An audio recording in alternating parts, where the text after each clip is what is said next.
Oh. Okay. So I have taken that to the sewing machine. I've done a zigzag stitch all the way down here and around and back up the other side. I've done a zigzag stitch down here, curve around, curve up all the way up the other side, and then around the top of the loop. So now we're just going to cut out the little pieces of fabric that are in between those places that we've just done a zigzag. So I'm going to start on this side.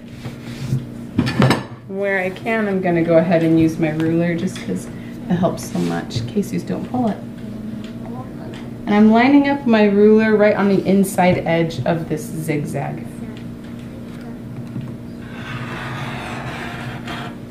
Okay, and then I'm going to line it up on the inside edge of the other side with the zigzag. There should be about 1/4 of an inch in between there.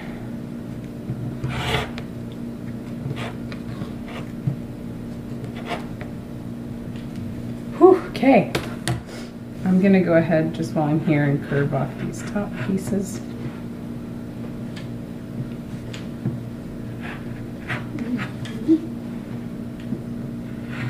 Alright.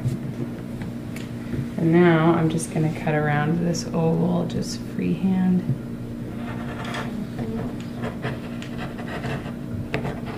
You can use scissors if you need to. It looks like I might need to.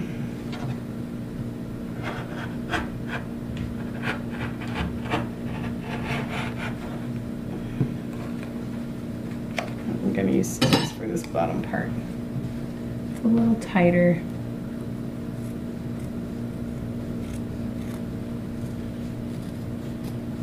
And again, you just want to cut right along the edge of the zigzag, because if you don't, the zigzag might show after you put the binding on. If you cut right along the edge, then once we sew our binding down, it's going to cover 1/4 of an inch from the edge all the way around. And so that'll just hide the zigzag and make it so you don't have to unpick it or anything. If you do get to the point where you've put the binding on and you can see some of the zigzagging, just unpick the stuff you can see. Shouldn't be too bad. All right, Suze, sit up. Okay, here we go again. Cutting a hole in the middle of the quilt. For this one, just do it right in the center. And then I take the scissors for this edge.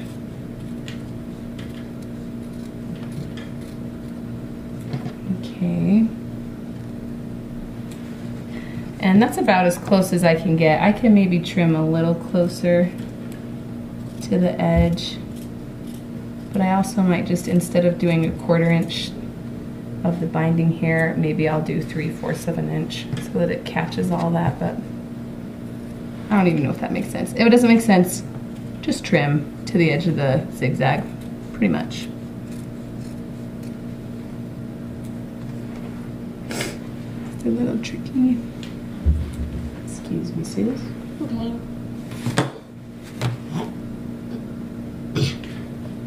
Maybe we should use the plate, Mom. Use the plate? Maybe it would be more easier. Maybe. If I just curve around the plate. Okay. And here's our last one. We're going to do the same thing on this side. Yeah, maybe we should start with my rotary cutter. Just go right down the side. I'm going to do the same thing, finish up with my scissors and cut around the edge. After that, then really you're just ready to do, you prepare a bias binding, and then you're just going to sew that all the way around the edge of the quilt. There'll be one continuous thing. You won't have to do any corners because they're all curves. And then you'll put binding all around here, so it'll come up like this, go around, go down. Then you can either machine stitch it down or hand stitch it down.